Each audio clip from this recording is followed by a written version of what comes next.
Eh bien, mon message ce soir est intitulé « Le jour de paye arrive », car ce que nous semons, nous le moissonnerons finalement.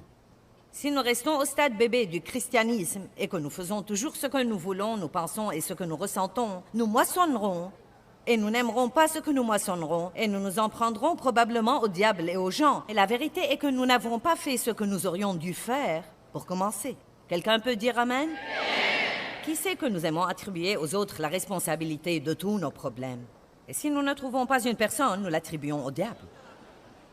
Mais la vérité est que personne d'autre que nous n'est responsable de notre bonheur. Faites pour les autres. Nous lisons ce verset trop vite et nous passons à quelque chose d'autre et nous ne le comprenons pas. Quel genre de puissance ceci nous a-t-il donné dans nos vies? Vous voulez que les gens vous apprécient? Commencez à apprécier tous ceux que vous rencontrez. Vous voulez que les gens vous complimentent? Commencez à semer des compliments partout où que vous alliez.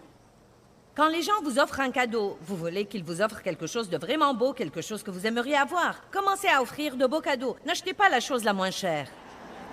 Offrez de bons trucs aux gens. Maintenant, un peu plus de compréhension de 2 ou 3 versets que vous connaissez bien probablement. Entrez par la porte étroite, car large est la porte et spacieux et vaste est le chemin qui mène à la perdition. Et il y en a beaucoup qui entrent par là. Une large porte, un spacieux chemin, ce n'est pas dur d'y être. Vous pouvez vivre d'après vos sentiments et faire ce que vous pensez et être sur ce chemin. Vous pouvez avoir une mauvaise attitude et être sur ce chemin, mais il va mener à la perdition. Mais étroite est la porte, rétrécie par la pression, et resserré et rétréci est le chemin qui mène à la vie. Et il y en a peu qui les trouvent. La multitude est appelée, mais peu sont élus. La multitude est appelée, mais peu sont prêts à prendre la responsabilité de se lever et d'être les hommes et les femmes de Dieu que Dieu veut qu'ils soient. Nous ne devons pas attendre d'avoir envie de faire ce qu'il faut pour faire ce qu'il faut. Nous devons faire ce qu'il faut parce que c'est bien. Nous ne devons pas vivre d'après ce que nous pensons et ce que nous voulons. Nous disons toujours à tout le monde ce que nous pensons. Je pense, eh bien je pense. Il s'agit du chemin spacieux et du chemin resserré. Très peu de gens parviennent à traverser le désert et à vivre dans la terre promise. Très peu. Et moi, je donne ma vie pour essayer d'encourager plus de gens à grandir. J'aime que les gens soient sauvés et j'aime que des centaines de milliers de gens reçoivent le Christ dans nos réunions. Mais franchement, je ne crois pas que ce soit suffisant. Je veux vous voir aller au ciel, mais ce n'est pas tout. Je veux que vous ayez une bonne vie pendant que vous êtes ici. Je veux voir chacun de vous devenir un chrétien qui porte du fruit. Je veux voir chacun de vous influer sur la vie des autres et prendre d'autres personnes au ciel avec lui. Je ne veux pas y aller toute seule, je veux prendre une foule avec moi. Et cela n'arrive pas parce que nous avons un autocollant et une broche de Jésus en strass et une croix autour du cou. Nous devons porter du fruit, du fruit, du fruit, du fruit. Amen. Le chemin étroit, le chemin spacieux. Mettons ces 3 versets ensemble pour avoir plus de compréhension. Tout ce que vous voulez que les hommes fassent pour vous, faites-le pour eux. Entrez par la porte étroite. C'est la porte étroite. Sur le chemin resserré, il n'y a pas de la place pour nos bagages charnels. Sur le chemin étroit, nous ne pouvons pas faire ce que nous voulons ou pensons et ressentons. Nous ne pouvons pas parler aux autres de n'importe quelle façon. Ça peut se faire sur le chemin spacieux, mais cela mènera à la perdition. Vous devez traiter les gens comme vous voulez être traités. Sur le chemin spacieux, quand quelqu'un vous fait une bonne chose, si le cœur vous en dit, vous ferez une bonne chose pour lui. Sur le chemin resserré, ça ne marche pas. Vous voulez savoir ce qu'est le chemin resserré? Débarrassez-vous de tous ces bagages charnels et commencez à vivre pour la volonté de Dieu. Dans l'économie de Dieu, vous donnez en premier et ensuite vous recevez. Nous voulons toujours recevoir en premier et voir s'il y a là-dedans quelque chose que nous ne voulons pas pour nous en débarrasser. Maintenant, parlons de Jacob pour une minute, car son histoire est formidable. Jacob et Ésaü étaient des frères jumeaux. Ésaü est né le premier, il était donc l'aîné. D'après les traditions juives, sous l'Ancien Testament, le premier-né recevait toujours une portion double de l'héritage. On appelait ça en fait le droit d'aînesse. Et quand le père était mourant, avant de mourir, il priait cette prière spéciale de bénédiction sur le premier-né qui avait toujours une plus grande portion de tout. Eh bien, le père de Jacob et d'Ésaü, Isaac, savait que sa mort approchait. Il a donc appelé son fils aîné Ésaü et lui a dit « Ma vie touche à sa fin et je veux prier pour toi la prière de bénédiction. Nous voulons célébrer avec un repas. » Donc Ésaü était un chasseur et il lui a dit « Va dans les champs et chasse-moi du gibier et fais-moi un repas, puis viens et nous célébrerons et je prierai cette prière pour toi. » C'est une grande chose, une grande, grande, grande chose pour eux. Eh bien, Rebecca, la mère d'Ésaü, préférait en fait Jacob, le plus jeune des jumeaux, et elle voulait qu'il ait lui-même la bénédiction. Mais la seule façon de l'avoir était de duper Isaac. Donc, elle a vite fait le ragoût avant qu'Ésaü ne revienne avec l'animal qu'il est allé chasser. Et elle a persuadé Jacob de se faire passer pour Ésaü. Et une des choses qu'il a faites était de se couvrir les mains et le cou de peau de chevreau parce que Ésaü était un homme velu et Jacob n'avait point de poils comme son frère. Donc Jacob s'est fait passer pour le fils aîné Ésaü et a reçu la prière de bénédiction. La chose que je trouve très intéressante est que même après avoir compris ce qu'il avait fait, Isaïe n'a pas pu se rétracter, car la prière était puissante. Une fois qu'il l'a prononcée, il a dit « Ce que j'ai béni est béni, et je ne peux pas me rétracter. » Étonnant. Bien sûr, ensuite, il y a eu des problèmes entre Ésaü et Jacob, donc Jacob a passé des années à s'enfuir et à se cacher. Quand on fait ce qu'il ne faut pas, on doit toujours se cacher. Il a eu ce qu'il croyait qu'il voulait par des moyens charnels au lieu d'espérer en Dieu pour le bénir, et ça n'a fait que créer la crainte et la souffrance dans sa vie. Donc, quelque temps après, il a rencontré son oncle, Laban, et il a voulu travailler pour lui. Et Laban avait une fille que Jacob a vraiment aimée. Elle s'appelait Rachel et il voulait épouser Rachel. Et Laban lui a dit, « Tu sais quoi? Je te laisserai épouser Rachel, mais tu devrais travailler pour moi 7 ans en premier. » Donc il a travaillé dur pendant 7 ans pour Rachel. Et quand ils se sont écoulés et qu'il était temps de se marier, Laban l'a enivré et il s'est réveillé le lendemain matin et il a regardé la femme avec qui il avait couché et épousé, et ce n'était pas Rachel. C'était sa sœur, Léa. Il en avait le cœur brisé. Il a été dupé. Il a été trompé. Comment as-tu pu me faire ça? Allez maintenant. Après 7 ans de travail, pour toi, tu m'as menti, tu m'as dupé, tu m'as trompé. Jacob a oublié ce qu'il avait fait à Ésaü. Je me demande combien de fois nous nous tourmentons au sujet de quelque chose que nous avons fait, au sujet de quelque chose que quelqu'un nous a fait, et nous oublions complètement que nous avons fait la même chose à quelqu'un d'autre et que nous n'avons pas vu ça comme un problème. Plus tard dans sa vie, la même chose est arrivée. Ses propres fils l'ont trompé en ce qui concerne Joseph, qui était son Benjamin préféré. Ils étaient jaloux de Joseph et ils l'ont pris dans un champ pour chasser et ils ont fini par le vendre aux marchands d'esclaves. Ils sont revenus et ont dit à Jacob, son père, qu'il avait été tué par une bête féroce et encore une fois, Jacob a été trompé et dupé. Vous savez, Dieu lui a pardonné. Il est arrivé à un point dans sa vie où il a voulu arranger les choses entre lui et Ésaü lui a pardonné, et Dieu lui a pardonné. Mais il avait toujours quelque chose qui le tourmentait dans sa vie, car parfois, quand vous mettez quelque chose sur la roue, il va continuer à vous revenir. Maintenant, écoutez-moi, je sais que nous savons tous que Dieu est miséricordieux. Mais voilà ce que je veux vous dire. Et j'y ai pensé longtemps, car je ne veux jamais que vous croyiez que chaque fois que vous faites quelque chose de mauvais, vous serez frappé sur la tête. Mais voilà ce que je veux vous dire, et je veux que vous l'écoutiez. Paul a dit qu'il a obtenu miséricorde parce qu'il a agi par ignorance. Être ignorant et ne pas savoir est une chose. Et s'asseoir dans l'église semaine après semaine, après semaine, après semaine, après semaine, souligner votre Bible tout entière,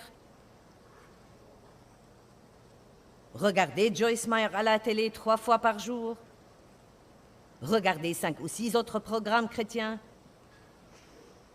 écouter toute l'adoration, avoir tous les DVD, tous les CD, et avoir des autocollants qui disent que vous êtes chrétien, en est une autre. Être ignorant et faire ces trucs est une chose. Ensuite, vous finissez par connaître Dieu, vous vous repentez, et il y a la miséricorde. Il y a toujours la miséricorde pour nous, même maintenant. Mais nous avons une plus grande responsabilité. Et je peux vous dire quelque chose. Je ne crois pas que Dieu, dans sa miséricorde, puisse nous délivrer de toutes les circonstances que nous créons par notre mauvais comportement. Car s'il le faisait, nous n'apprendrions jamais et ne changerions jamais et nous ne ferions jamais les choses différemment. Vous devenez calme quand quelqu'un vous prêche comme ça, car vous pensez que vous pouvez faire tout ce que vous voulez et vous en tirer. Je n'ai pas dit que Dieu ne vous aimerait pas et vous n'iriez pas au ciel. Mais j'ai dit qu'il y a une loi qui marche dans la terre, les semailles et les moissons. Et si vous n'en saviez rien avant de venir ici ce soir, vous en saurez quand vous partez. Et cela va vous donner une responsabilité de réaliser la prochaine fois que vous critiquez quelqu'un et que vous potinez sur quelqu'un devant 5 ou 6 personnes.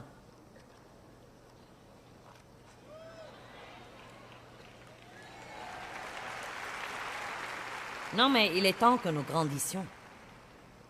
À quoi bon continuer à écouter les messages encore et encore et encore et encore, et rester jusqu'à la fin du message et dire Amen, le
Seigneur soit loué. Oh, c'était bon.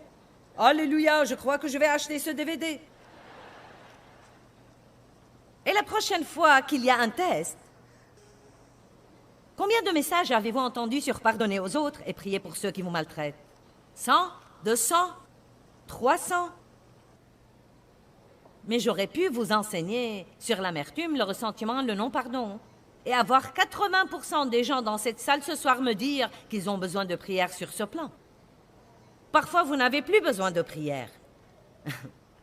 Vous avez besoin de vous saisir par la nuque et de bien vous secouer la tête et dire « J'ai écouté tout ce que j'ai besoin d'écouter. Maintenant, il est temps pour moi pour faire ce que Dieu me dit de faire, si j'en ai envie ou non. » Vous ne devez pas avoir envie de parler à quelqu'un pour le faire.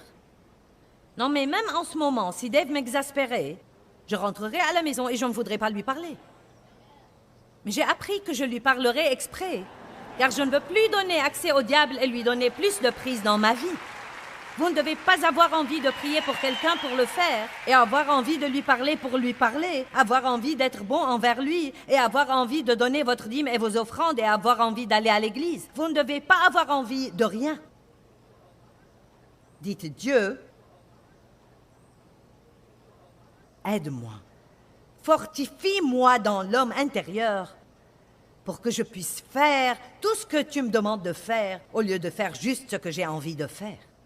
Maintenant, vous semez une graine qui va apporter une merveilleuse moisson et un jour de paye dans votre vie. Quelqu'un peut crier et dire Amen? Maintenant, pour m'assurer que vous comprenez ce que je dis, je ne dis pas que Dieu ne nous donne pas la miséricorde, car s'il ne nous la donnait pas, nous serions morts. Mais je crois que quand nous avons été dans la parole, 5 ans, 10 ans, 15 ans, 20 ans, et que nous tournons toujours autour et autour des mêmes montagnes, à ce moment-là, il est temps que quelque chose change. Dites, je suis d'accord. Amen. Qui sait qu'il ne faut pas potiner? Qui de vous potine toujours? Tous ceux qui ne savent pas.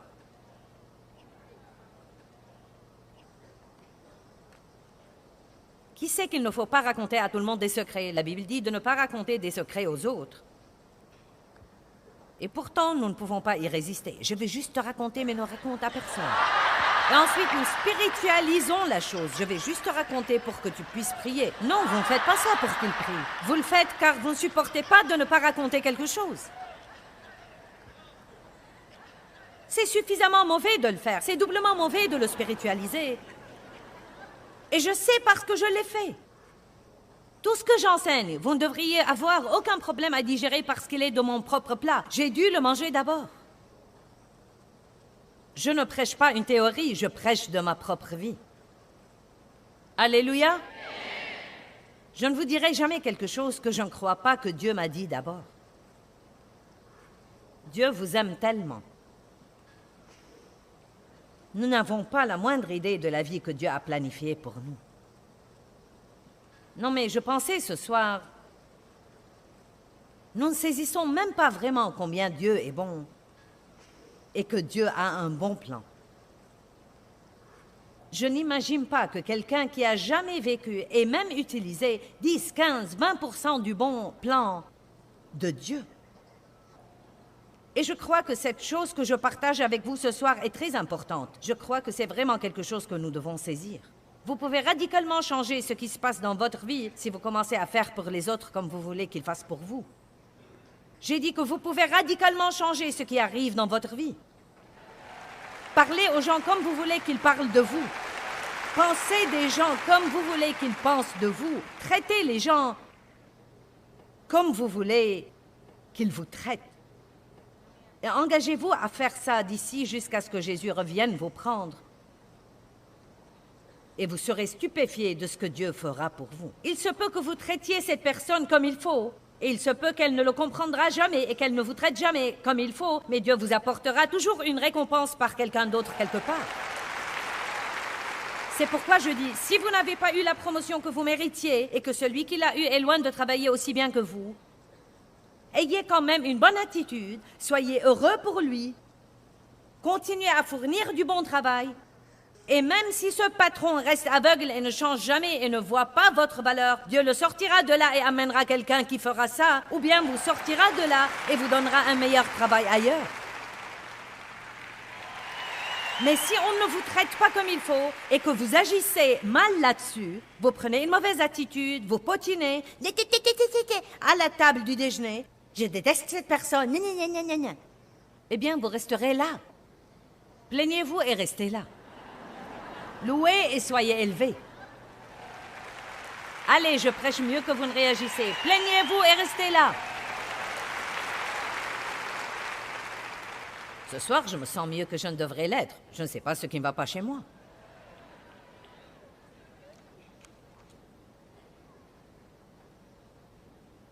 Galates 6.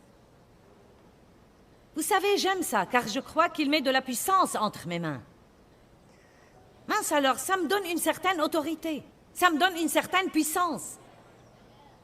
Je peux changer certaines choses dans ma vie si je commence à donner ce dont j'ai besoin. C'est vraiment ce que cela veut dire. Donnez ce dont vous avez besoin. Waouh! Waouh, waouh! Et double waouh! C'est très passionnant, n'est-ce pas? Donnez ce dont vous avez besoin. Ne soyez pas séduits et trompés et induits en erreur, verset 7. Dieu ne permettra pas qu'on se moque de lui, qu'on le méprise, qu'on le nargue par de simples prétentions aux professions, ou que ses préceptes soient mis de côté. Celui qui essaye de tromper Dieu se trompe inévitablement, car ce qu'un homme aura semé, cela et seulement cela, il le moissonnera. Celui qui sème pour sa chair, sa sensualité, moissonnera de la chair la corruption, la ruine et la destruction. Mais celui qui sème pour l'esprit moissonnera de l'esprit la vie éternelle. Et ne perdons pas courage et ne nous lassons pas d'agir noblement et de faire le bien, car au temps convenable,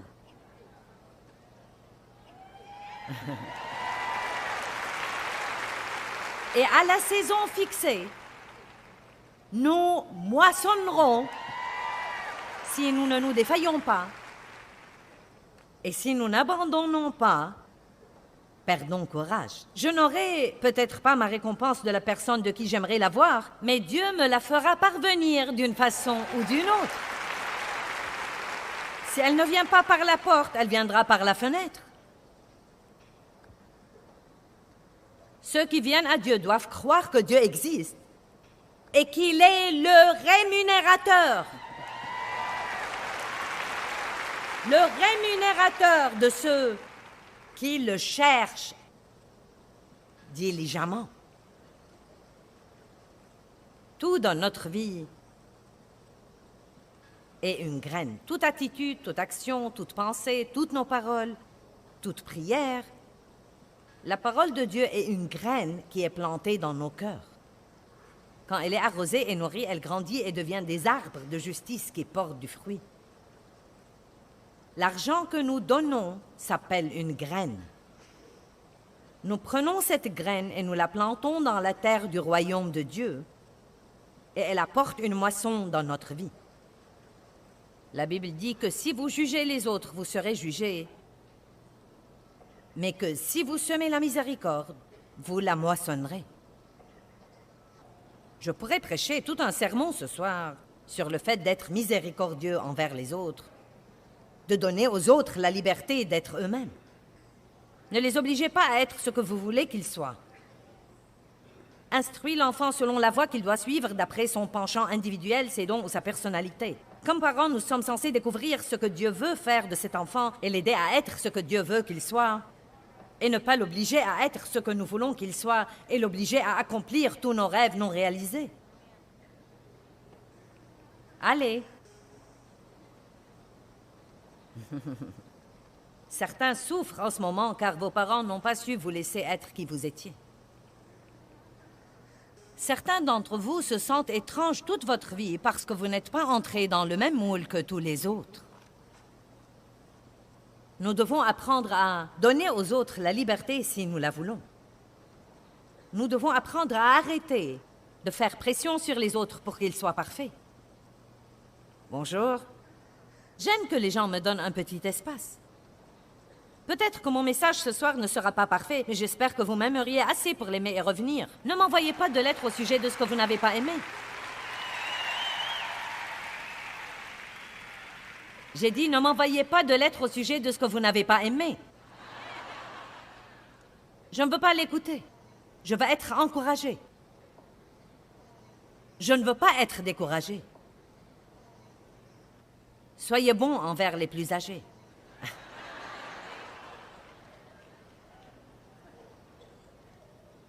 Alléluia. Je vais mettre l'accent sur cette chose.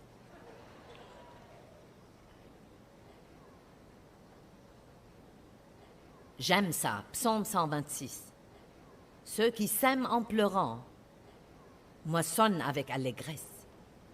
Oh mon Dieu! Parfois, vous devez faire ce qu'il faut en ayant les larmes aux yeux. C'est si dur, vous avez l'impression que ça va absolument vous tuer. Il y a eu des moments où Dave me blessait ou m'exaspérait et honnêtement, je sentais que le diable bétonnait ma bouche pour la fermer. Non, mais je ne pouvais pas entrer dans l'autre pièce et lui parler, même si ma vie en dépendait. Ce n'est pas toujours facile de faire ce qu'il faut. Parfois, vous le faites, les larmes aux yeux et les dents serrées. Mais ceux qui s'aiment en pleurant moissonnent avec allégresse. Alléluia! Nous entendons dire que le message de Matthieu 7,12 est la règle d'or dans la vie. Et il dit simplement, tout ce que vous désirez que les autres fassent pour vous, faites-le pour eux. C'est une autre façon de dire que nous moissonnerons ce que nous semons. Le jour de paye arrive, mais vous pouvez décider quel genre de jour de paye ce sera en prenant les bonnes décisions maintenant. Plus vous faites ce qu'il faut, plus vous traitez les gens comme il faut, plus vous moissonnerez cette bonne moisson dans votre vie. Et je reconnais que vous devez parfois traiter quelqu'un d'autre comme il faut pour quelque temps avant qu'il ne comprenne et qu'il ne commence à vous traiter comme il faut. Mais la bonne nouvelle est que plus vous faites ce qu'il faut, plus votre cœur sera rempli de joie ineffable.